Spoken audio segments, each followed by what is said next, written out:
В сентябре 2005 года компания Philips, взяв за основу один из ранее выпущенных телефонов бюджетного сегмента, немного изменив дизайн и заменив цветной экран монохромным, представила самую доступную модель в линейке с гораздо более внушительным временем работы от стандартной батареи – Philips 160.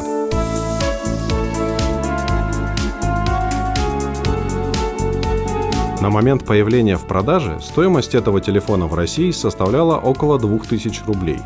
Он выпускался в двух цветах – в светло-сером и в темно-синем. Устройство имеет телефонную книгу на 99 номеров, 16-голосную полифонию и около 1 мегабайта встроенной памяти. Высота телефона около 10 сантиметров. Ширина немного превышает 4,5. Вес 84 грамма. Толщина устройства чуть менее 2 сантиметров. Дисплей, выполненный по технологии STN, монохромный, с цветной графической подложкой. Он имеет разрешение 101 на 80 пикселей. Заявленное время работы от аккумулятора на 720 мАч около 12 суток в режиме ожидания и 6 часов в режиме разговора. Снизу, за заглушкой, находится разъем для зарядки и 2,5 мм разъем для наушников. Левее расположен микрофон. Сверху отверстие для ремешка. Дисплей монохромный, но при активной подсветке на фоне появляется цветное изображение с морским пейзажем. Поменять или отключить его невозможно. Клавиатура с большими прорезиненными клавишами имеет подсветку синего цвета. Чтобы включить телефон, необходимо удерживать красную трубку.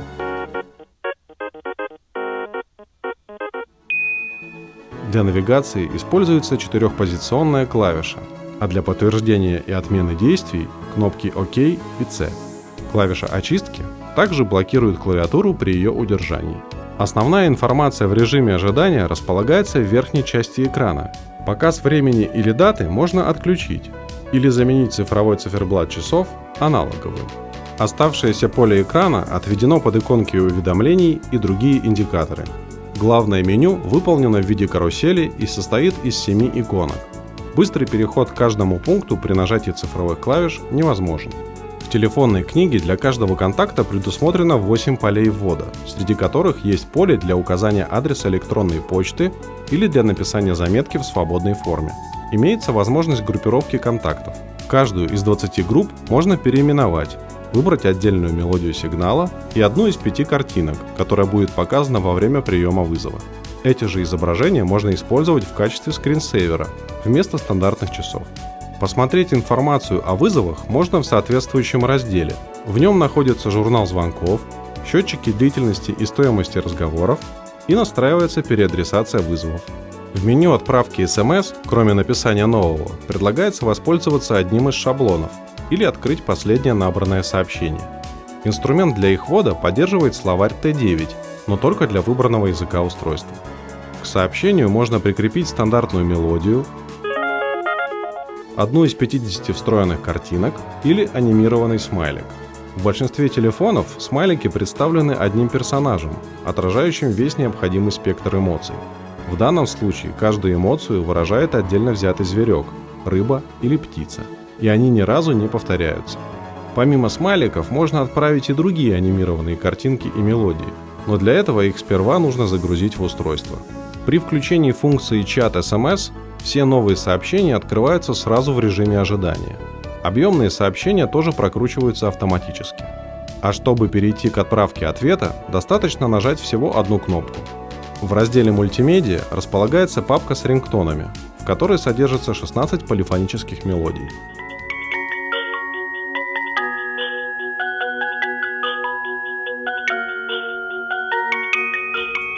Кроме того, здесь находится меню «Статус памяти», где размещается подробная информация о количестве свободного пространства. В разделе «Развлечения», который в оригинале называется «Игры и приложения», находится будильник, калькулятор и папка с играми. Встроенный будильник может быть однократным, ежедневным или же срабатывать только в будние дни. Одновременно можно установить до 3 будильников. При включении функции «Повтор» появляется возможность во время сигнала временно выключить будильник до его повторного срабатывания примерно через 7 минут. Отключается повтор удержанием клавиши «Ок» во время сигнала. Калькулятор поддерживает только простейшие операции. Для выбора действия служат кнопки направлений на клавише навигации. Сложный результат, состоящий из 3 и более десятичных знаков, всегда округляется до 2 знаков после точки, что существенно снижает точность калькулятора. Также телефон содержит 2 игры – кирпичики, представляющие собой обычный арканоид, и змейка. Обе игры не имеют настроек уровня сложности и других параметров, но по мере прохождения каждой из них открываются новые уровни. В разделе «Параметры» осуществляется настройка связи, выбор звуковых сигналов, установка даты и времени, регулировка громкости устройства и контраста дисплея, переключение языка пользовательского интерфейса, управление клавишами быстрого доступа к избранным функциям, включение запроса пин-кода при запуске устройства и другие настройки. Последний раздел «Услуги оператора» содержит доступ к дополнительным меню, предоставляемых оператором связи. Philips 160 был и остается надежным телефоном, способным обеспечить стабильную и качественную связь при длительном времени работы без подзарядки. В качестве альтернативы этому аппарату был доступен Alcatel One Touch E157 с похожим псевдоцветным дисплеем и подобным набором функций.